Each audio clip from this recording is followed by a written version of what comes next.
This is DW News, live from Berlin. The pandemic's impact on the Tokyo Olympics. Japan declares a coronavirus state of emergency, and organizers announce a ban on all foreign and domestic fans.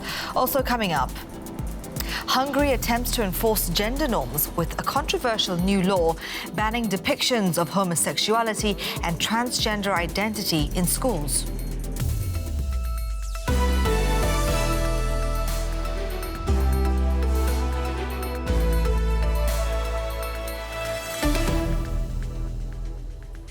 Hello, I'm Raheela Mahomed. Organisers of the Tokyo Olympics have announced a total ban on spectators to help slow the spread of COVID-19. Foreign fans and Japanese spectators are being told to stay at home. A new state of emergency has been declared in Tokyo as coronavirus cases rise. The Games will be the first Olympics in history held behind closed doors. The Olympic torch continued its long journey towards Tokyo to open the Games later this month. While there were plenty of fans cheering on the torchbearers as they passed through the Saitama prefecture, rising COVID cases in the capital means there won't be any fans to greet them in Tokyo. Government officials have announced a state of emergency in Tokyo, set to begin next week, in a bid to curb the spread of the virus. While the crux of the measure is cutting the sale of alcohol at bars and restaurants to help limit social activities, it will also directly affect the Olympics. Although the number of severely ill patients and the occupancy rates of hospital beds have remained at a low level, the impact of the variant strains must be taken into account. We must strengthen the countermeasures to prevent the infections from spreading to the rest of the country again.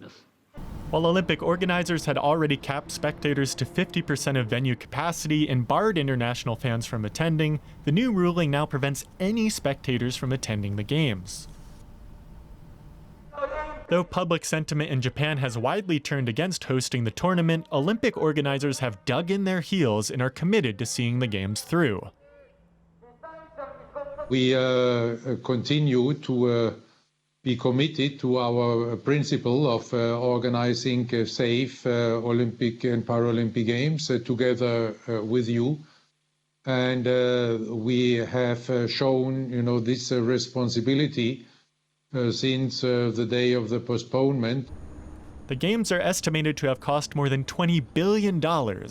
Canceling them, which would cut off broadcasting revenue, would make recouping any of that next to impossible for Tokyo and the International Olympic Committee. For better or for worse, just like the Olympic torch, the Games look set to march on. Well, earlier we spoke to Aline Rotter-Focken, a German Olympic wrestler. She's disappointed that there will be no fans, but says it's right, the Games are still going ahead. Of course, I'm a little bit extra disappointed today because wrestling, and especially women's wrestling, is really, really big in Japan. And I was really happy to see all these crazy fans in the crowd. It's much easier to make the best promotion of yourself and to make the best fights if there's a big crowd cheering on you. And the Japanese fans are always really loud and really fair. So they cheer on all the people, not just on their own. So it's going to be really, really crazy, and it's going to be really tough to show everything and your whole potential. It's much easier with people, of course. Canceling would be the worst decision, especially for the athletes, because we are training such a long time for this moment, and we want to show what we've trained and what we did all the time. So, of course, it's sad and it's going to be different without people, but I think it's better to go through it without people and to show our potential. Then canceling it would be a nightmare for every athlete. Now, the UN Security Council has met to discuss the situation in Haiti after the assassination of President Jovenel Moïse. Interim Prime Minister Claude Joseph stepped in as leader of Haiti and has called for calm, but the situation remains tense. Haitian police have killed at least 3 people in a gun battle. They've detained 17, and 18 suspects are currently on the run, all believed to have been involved in the killing of the president in his own home. World leaders have condemned the assassination. The Caribbean nation is now facing a deepening and ongoing political crisis.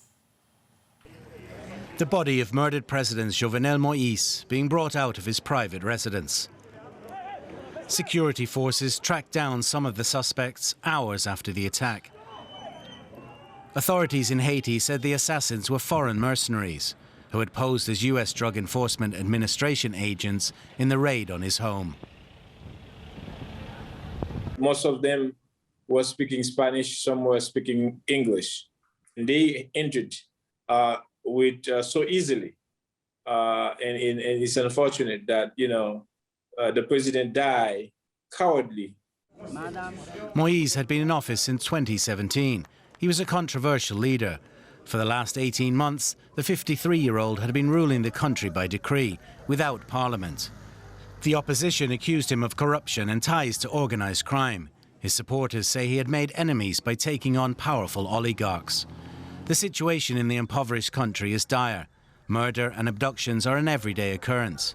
The assassination of the president represents a new escalation in the violence in Haiti. Well, President Moïse's supporters say he made enemies by taking on oligarchs in Haiti.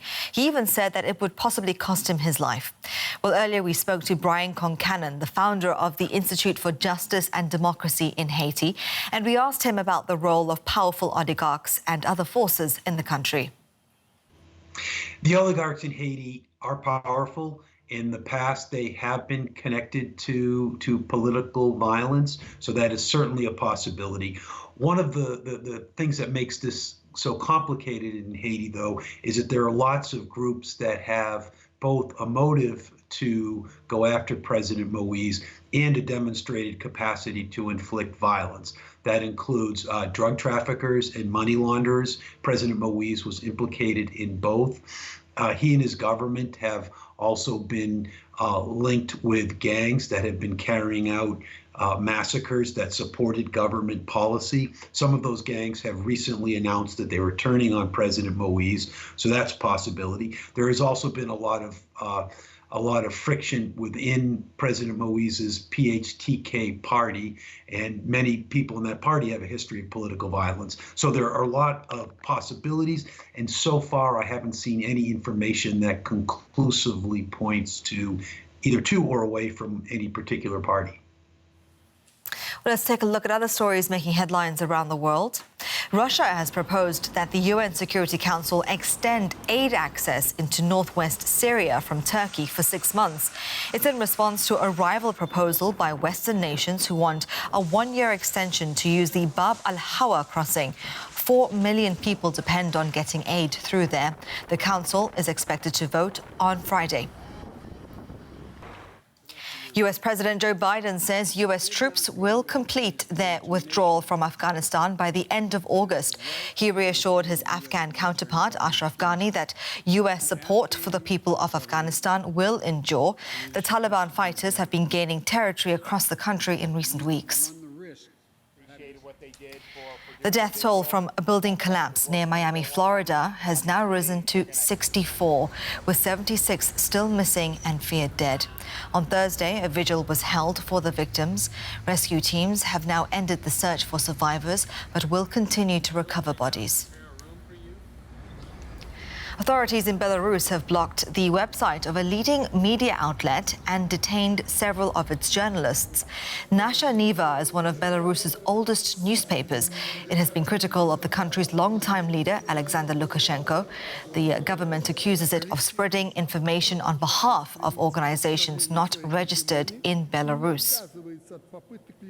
This is DW News, live from Berlin. Up next is all the latest business with Ben Fajzulin. You can also find much more news, analysis and video on our website, that is dw.com. I'm Raheela Mahomed. Thank you for watching. See you soon.